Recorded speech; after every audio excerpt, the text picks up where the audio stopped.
오늘 저희의 미션은 바로 이겁니다. 불과 수십 년 전 퇴임 후에 매달 1,350달러 남짓한 연금으로 살았던 해리 트루먼 대통령이 미국에서요. 네, 어떻게 대통령 가족이 외국 정부와 암호화폐 사업을 하는 시대까지 오게 됐을까? 정말 중요한 질문이죠. 청취자분께서 보내주신 자료들이 바로 이 질문에 대한 단서로 가득합니다. 지금 미국을 만물 허용 시대, 그러니까 Anything Goes 에라라고 부르는데요. 이 자료들을 가지고 규칙이 무너진 현장을 함께 추적해 보겠습니다. 네, 이 자료들은 단순히 누가 뭘 받았다 이런 식의 폭로 저널리즘을 넘어섭니다. 아, 그 이상이군요. 그보다는 하나의 시스템, 그러니까 한때 미국을 지탱했던 규범과 제도에 보이지 않는 둑이 어떻게 무너지고 있는지를 보여주는 일종의 현장 보고서에 가깝습니다. 현장 보고서요. 네, 오늘 그 둑이 무너진 지점들을 하나하나 짚어보면서 그 거대한 흐름이 어디로 향하고 있는지 함께 분석해보죠. 좋습니다. 그럼 그 시작점으로 자료들이 공통적으로 언급하는 해리 트루먼 대통령 이야기부터 풀어가 보죠. 퇴임 후에 기업 이사직이나 고액 강연 제안이 쏟아졌지만 네, 많았죠. 대통령직의 위신과 존엄을 상업화하는 어떤 거래에도 참여할 수 없다. 이 한마디로 모두 거절했다는 일화는 정말 유명하잖아요. 그렇죠. 당시 그가 받던 연금이 현재 가치로 월 1,350달러에 불과했다니 지금 기준으로 보면 거의 비현실적으로 느껴집니다. 바로 그 비현실적이라는 느낌, 그게 이 자료들이 말하고자 하는 핵심입니다. 아, 그게 불과 70년 전의 규범이었으니까요. 하지만 2025년의 워싱턴 풍경은 완전히 다릅니다. 어떻게 다른가요? 자료에 묘사된 걸 보면 대통령이 특정 국가로부터 전용기로 개조된 보잉 747기를 선물 받고요. 747기요? 네, 다른 나라에서는 13만 달러짜리 금괴를 받습니다. 심지어 대통령 가족이 외국 정부랑 손잡고 암호화폐 파트너십을 맺는 일까지 벌어지죠. 와, 그러니까 이게 단순히 한 사람의 도덕성 문제가 아니라는 겁니다. 시대 자체가 변했고 예전에는 당연하게 여겨졌던 제약들이 그냥 사라져버렸다는 신호로 봐야 한다는 게 이 자료들의 주장입니다. 그 제약이 사라진 구체적인 모습들이 정말 흥미롭습니다. 예를 들어 스위스 사업가 대표단이 대통령 집무실을 방문해서 금괴랑 롤렉스 시계를 선물한 지 며칠 만에 네, 스위스산 제품에 대한 미국의 관세율이 절반 이상 인하됐다는 대목이 나오고요. 그렇죠. 또 카타르가 대통령 도서관 명의로 4억 달러짜리 제트기를 기증한 직후에 아이다호 공군기지에 자국조종사 훈련시설을 짓는 걸 승인받았다는 사례도 있죠. 여기서 한 기사가 아주 재미있는 인류학적 개념을 가져와서 이 상황을 설명해요. 인류학적 개념이요? 바로 뉴질랜드 마오리족의 하우우라는 개념인데요. 하우. 네, 선물에는 그 선물을 준 사람의 영혼, 즉 생명력이 깃들어 있어서 선물을 받은 사람은 반드시 그에 상응하는 무언가를 되돌려줘야 할 의무를 느낀다는 겁니다. 아, 일종의 보답의 의무 같은 거군요. 맞습니다. 선물이 그냥 물건이 아니라 관계와 의무를 만들어내는 매개체라는 거죠. 잠깐만요. 근데 그게 정말 통할까요? 현대 정치, 그것도 초강대국인 미국 백악관에서 수백 년 전 원주민의 관습 같은 암묵적인 보답의 의무가 실제로 작동한다고 보는 건 좀 과한 해석 아닐까요? 아주 좋은 질문입니다. 물론 자료들도 백악관 참모들이 하우의 정신에 따라 움직인다고 말하는 건 아니에요. 그렇죠. 다만 그 원리가 인간의 심리에 깊숙이 박혀 있다는 점을 지적하는 거죠. 노골적인 대가, 그러니까 퀴드 프로코, 계약서는 없지만 값비싼 선물을 받은 사람은 심리적인 빚을 지게 됩니다. 아, 심리적인 빚. 네, 나중에 그 선물을 준 사람이 무언가를 부탁할 때 순수하게 국익의 관점에서만 판단하기가 매우 어려워진다는 겁니다. 자료의 표현을 빌리자면 이게 바로 영향력을 구매하는 가장 세련된 방식인 셈입니다. 명시적인 거래가 아니기에 불법이 아니고 그래서 더 막기 어려운 거죠. 영향력을 거래하는 또 다른 통화로 사면권을 빼놓을 수 없겠군요. 이 부분도 과거와 현재의 대비가 극명합니다. 맞습니다.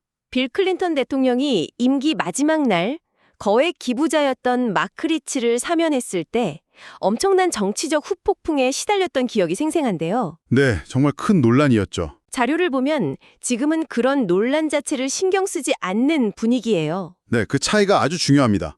자료에 언급된 사례를 보면 2024년 대선 캠페인에 180만 달러를 기부한 전기 트럭 제조업체 창업자 트레버 밀턴, 그리고 어머니가 대통령 별장 만찬 참석권으로 100만 달러를 낸 의료업계 임원 폴 월잭. 이 두 사람의 공통점은 교도소에 수감되기도 전에 사면을 받았다는 겁니다. 수감되기도 전에요. 네, 이건 과거의 사면 논란과는 차원이 다른 문제죠. 사법 시스템의 최종 판결을 대통령 권한으로 뒤집는 수준을 넘어서 아예 사법 절차 자체를 건너뛰게 해주는 VIP 패스처럼 사용되고 있다는 겁니다. 청취자분께서도 아마 이 대목에서 궁금하실 겁니다. 그래서 법은 대체 뭘 하고 있는 거지? 하고요. 그렇죠. 자료를 보면 그 대답이 더 충격적입니다. 맞습니다. 이런 현상이 가능한 배경에는 시스템의 붕괴가 자리 잡고 있다고 자료들은 분석합니다. 시스템의 붕괴. 예컨대 법무부 내에서 공직자 부패를 수사하던 핵심 부서, 공직청렴부서가 사실상 해체 수준으로 축소되었고요. 또 워터게이트 사건 이후에 만들어진 해외 부패 방지법, FCPA라는 게 있습니다. 말 그대로 미국 기업이 해외 공무원에게 뇌물을 주는 걸 막는 아주 강력한 법이었는데 이게 사실상 힘을 잃었다는 지적이 나오는 거죠. 견제 장치가 무력화된 거네요. 바로 그겁니다. 견제와 감시를 해야 할 기관들이 무력화되니까 과거에는 상상도 못한 일들이 대낮에 벌어지는 환경이 만들어진 겁니다. 선물이나 사면처럼 대통령의 공식적인 권한을 사용하는 것뿐만 아니라 이제는 대통령 가족의 사업 자체가 영향력을 거래하는 새로운 통로가 되었다는 거군요. 네, 특히 자료에서는 암호화폐라는 규제가 덜한 신기술 영역이 어떻게 활용되는지 아주 구체적으로 보여주고 있죠. 네, 이 부분이 만물 허용 시대의 가장 상징적인 장면일 겁니다. 세계 최대 암호화폐 거래소 바이낸스의 창업자 창펑자오가 자금 세탁 방조 혐의로 미국에서 유죄 판결을 받고 사면을 받습니다. 네. 그런데 비슷한 시기에 어떤 일이 있었냐면 바이낸스가 트럼프 대통령 가족이 대주주로 있는 암호화폐 회사 월드리버티 파이낸셜을 기술적으로 돕고 있었다는 의혹이 제기됩니다. 트럼프 가족 회사요? 네, 이 회사는 달러 같은 실제 화폐의 가치를 고정시키는 스테이블 코인이라는 걸 만들려고 했죠. 잠시만요. 정리를 좀 해보죠. 여기서부터 관계가 복잡해지니까요. 그러니까 첫째, 자금 세탁 혐의로 유죄 판결을 받은 바이낸스 창업자가 사면을 받고 네, 둘째, 비슷한 시기 바이낸스는 트럼프 가족 회사와 손을 잡고요. 그리고 셋째, 아랍에미리트 UAE의 국부펀드가 바로 이 트럼프 가족 회사에 20억 달러, 우리 돈으로 2조 원이 넘는 돈을 투자하기로 약속한다. 여기까지가 한 세트군요. 맞습니다. 그런데 진짜 이야기는 그 다음입니다. 또 있나요? UAE가 20억 달러 투자를 약속한 지 불과 2주 뒤 트럼프 행정부는 이전 행정부가 금지했던 결정을 뒤집습니다. 어떤 결정이죠? UAE의 최첨단 인공지능 AI 칩을 판매하도록 승인한 거죠. 안보상의 이유, 특히 중국과의 친밀도 때문에 막아뒀던 거래였습니다. 와, 그 대목에서는 정말 소름이 돋네요. 타이밍이 너무 절묘한데요. 그렇죠. 그런데 자료를 보면 여기서 끝이 아니죠? 이 거래의 협상가들이 누구였는지가 정말 화룡점정입니다. 그렇습니다.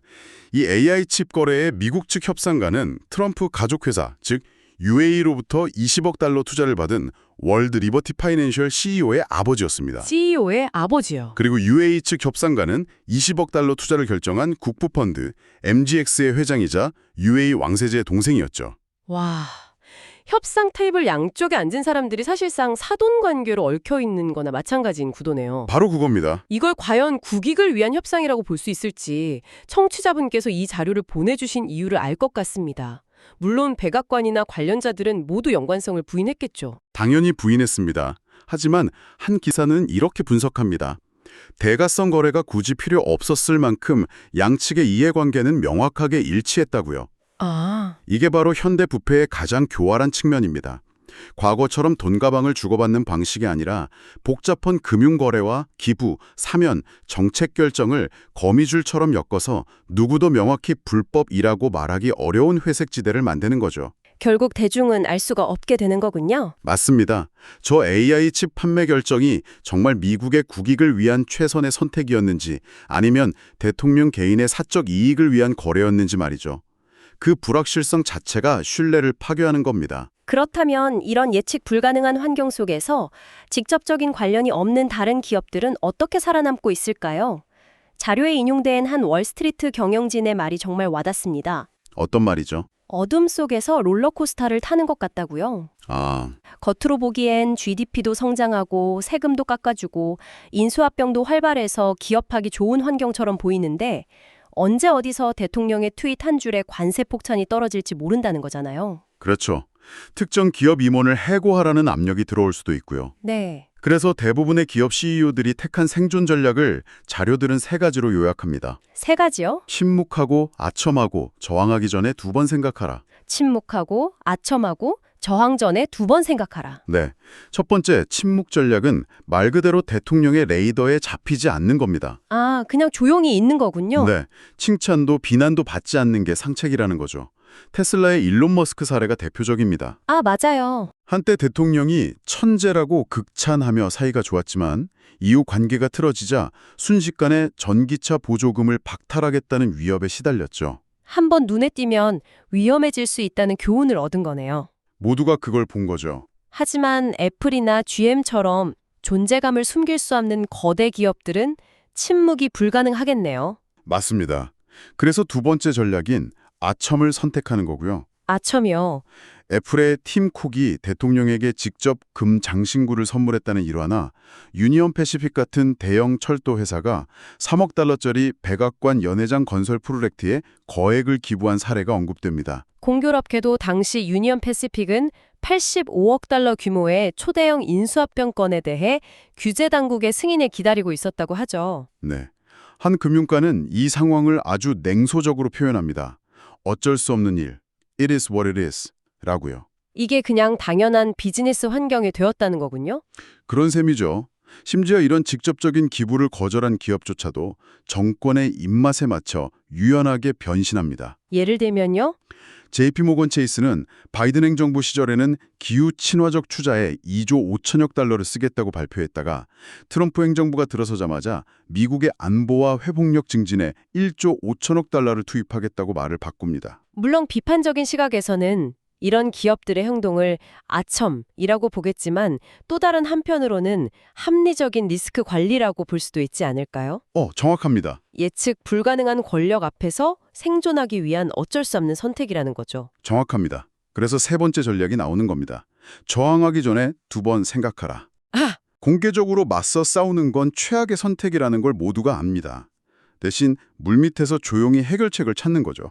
한 CEO의 말이 아주 인상적인데요. 네, 어떤 말이죠? 그는 이렇게 말합니다. 나는 대통령에게 문제를 들고 가지 않습니다.